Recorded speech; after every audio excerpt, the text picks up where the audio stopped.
Welcome to the Deep Dive, where we take a stack of your sources and really try to pull out the most important nuggets of knowledge, maybe some insight. Everyone stumbles. No one gets through life without hitting bumps in the road, mistakes, setbacks. They're part of the deal, right? But what really matters, what truly sets people apart, isn't the fall itself. It's how we react. That moment you pick yourself up and figure out, okay, what now? Today, we're diving deep into a really powerful framework. It's designed specifically for navigating those tough moments, turning stumbles into stepping stones. Okay, let's unpack this. Yeah, absolutely. We've been looking at a source called A Roadmap for Moving Forward by RuiEnglish, and it's really insightful. What I find compelling is that it's not just theory, It gives you practical, really actionable things you can do. It's less about just thinking about coping and more about how you can actually learn and adapt and grow from obstacles instead of, just being stopped by them. Right. And our mission here, for you listening, is to pull out those core ideas, the stuff that doesn't just sound nice, but that you can actually use. Next time you hit a snag, whether it's something small or a big setback at work, this deep dive, it's all about turning that feeling of disappointment into fuel for real sustained progress. Mm-hmm. And the source starts with this powerful guiding idea, like a kind of philosophy for the whole thing. Mm-hmm. It sets the stage beautifully. It says, own your actions, learn from every fall, face the future with courage and hope, and keep rising until you reach the harvest. It's quite profound, really. It frames the whole thing not as just fixing a problem, but as a continuous journey. That really flows right into the first big principle, doesn't it? Mm. And it touches on something subtle, but honestly, so important how we deal with things going wrong. Think about it. How often do you get caught in that loop of, I should have, or if only I hadn't? Mm-hmm. That trap of blaming yourself. Exactly. And this roadmap offers a way out. The very first point is, 1, don't blame yourself, take responsibility. It calls this a subtle but powerful shift, moving away from beating yourself up, self-criticism, towards actually doing something constructive. The idea is to acknowledge what happened, see your part in it, but then move on from the unproductive guilt. Okay, but distinguishing between healthy regret that helps you learn and that paralyzing self-blame. That feels tricky sometimes. Does the source give any pointers on how to actually do that? It does, implicitly. By focusing on responsibility, you're focusing on what you can control, even if it's just your reaction. Blame, whether it's aimed inward or outward, it makes you feel powerless. Responsibility, on the other hand, gives you agency. It gives you the power back. You can change things going forward. The source even brings in Proverbs 19.3. A person's own folly leads to their ruin, yet their heart rages against the Lord. So pointing fingers, even at yourself sometimes, stops you from actually taking charge. Precisely. It highlights that tendency we have to look elsewhere, maybe blame fate or others, and actually looking at our own role is what unlocks progress. It's about owning it, not as a way to punish yourself, but as the first step to making things better. That makes a lot of sense. So step 1, own it, take responsibility. Then what? What do you do with that ownership so you don't just end up back here again? This is where it gets really interesting. Right, because knowing isn't enough. This leads straight to point 2. Learn from mistakes, but don't repeat them. Right. The roadmap is really clear here. Mistakes aren't just failures, they're lessons, often expensive ones. So it's about actively digging into why things went wrong. What were the factors? What specifically needs to change next time? Not just oops, but okay, here's the takeaway. And the source uses some pretty strong language here, doesn't it, with the Proverbs quote? It does. Proverbs 26.1. As a dog returns to its vomit, so fools repeat their folly. It's definitely direct. Wow. Yeah, that's vivid.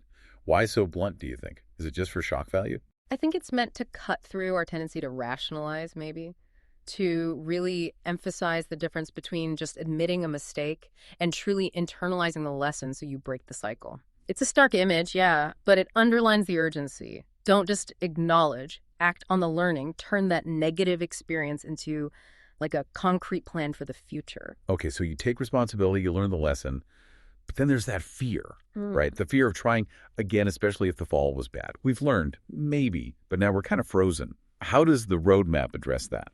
That's point 3. Take new risks. It tackles that fear head on. It acknowledges, yes, past mistakes can make you hesitant. They can hold you back. But it actively encourages taking calculated risks, seeing them not as threats, but as just a necessary part of growing. And what's fascinating here is the emphasis on calculated. It's not about being reckless. Right. So how do you make that distinction? What makes a risk calculated versus just a gamble? It's about the prep work, essentially, doing your homework. Have you thought through the potential downsides? Do you have backup plans? Mitigation strategies. It's about knowing the possibilities, weighing them, and going in with your eyes open. The source even suggests exercises like a pre-mortem imagining failure beforehand to anticipate problems. It ties straight into resilience. The roadmap references Proverbs 24.16, "For though the righteous fall 7 times, they rise again." But the wicked stumble when calamity strikes. Yeah, I see the connection. Falling isn't the issue, staying down is. Exactly. You're expected to get back up 7 times, symbolically meaning again and again. Each calculated risk, succeed or fail, gives you more data, makes you stronger for the next time. But getting up again and again, that takes a toll. Emotionally, mentally. It's easy to get discouraged when things just keep not working out. How do you keep your chin up? And that brings us perfectly to point 4. Keep a positive attitude. Now, this isn't about fake positivity, just slapping a smile on things. Yeah. The roadmap suggests actively reframing disappointment, trying to see setbacks not as the end of the road, but as maybe minor bumps or even just data points. Data points. I like that. It takes some of the sting out, makes it more objective, less I'm a failure and more, okay, this approach didn't work. What information did I gain? Precisely that. It shifts the focus from emotional despair to analytical learning. So if a project fails, instead of spiraling, you ask, what specifically did I learn from this outcome? What information do I have now that I didn't before? It acknowledges you will have setbacks. Everyone does. The key is your response, the meaning you make. And to really underline that internal strength, it quotes 2 Corinthians 4.8-9. Remember, hard-pressed, but not crushed. Perplexed, but not in despair.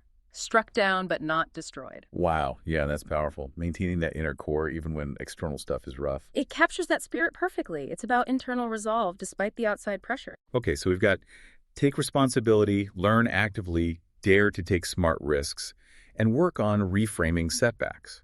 So what does this all mean? What ties it all together for actual ongoing progress? It all builds up to the final and perhaps most crucial point. 5, try again and never give up. This is presented as the absolute linchpin, persistent effort. That's what ultimately leads to growth and success. Every time you stumble, the advice is simple. Get up, try again. It's about tenacity. Understanding that success usually isn't one big leap, but lots of small, relentless steps. Consistency is key. Right. It's not just about bouncing back once. It's about building that habit of perseverance. But how do you keep that going when, like the roadmap says, the harvest feels ages away? The roadmap frames it as an investment. You keep putting in the effort, and eventually there will be a return, provided you don't quit. That's where Galatians 6.9 comes in. Let us not become weary in doing good, for at the proper time we will reap a harvest if we do not give up. It's a promise, really, a promise tied to persistence. It encourages that long-term view. So it's not just 5 separate steps then? Not at all, and this is maybe the most insightful part. The source explicitly describes how they all link together, how they feed each other. It says, responsibility fuels learning. Makes sense, right? Yeah. Learning fuels risk-taking. Because you know more, you can risk smarter. Okay. Risk-taking requires positivity to handle the inevitable bumps. Positivity sustains persistence, keeps you going, and persistence leads back to more responsibility and learning. As you keep trying, you encounter new situations. Learn more, take more ownership. So it's a cycle, a continuous loop, not just a straight line. Exactly. A dynamic loop of growth. Understanding that cycle, really internalizing it, can change how you approach any challenge, big or small.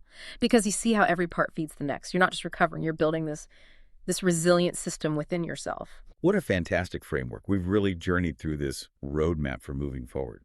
Taking responsibility, not blame. Learning, really learning from mistakes. Daring to take those calculated risks. Keeping your attitude positive by reframing things. And just trying again, relentlessly. It's more than just steps, isn't it? It really is a mindset, a system for always moving forward. It truly is. And thinking about that continuous loop, that cycle, it brings up a really interesting question for you, the listener. How might embracing this whole roadmap change how you even define success? Maybe it becomes less about hitting some final destination and more about being in that perpetual state of growth, always learning, always moving towards that harvest, always becoming, stronger and more capable. That's a great thought to leave everyone with. Really makes you think. Thank you for joining us on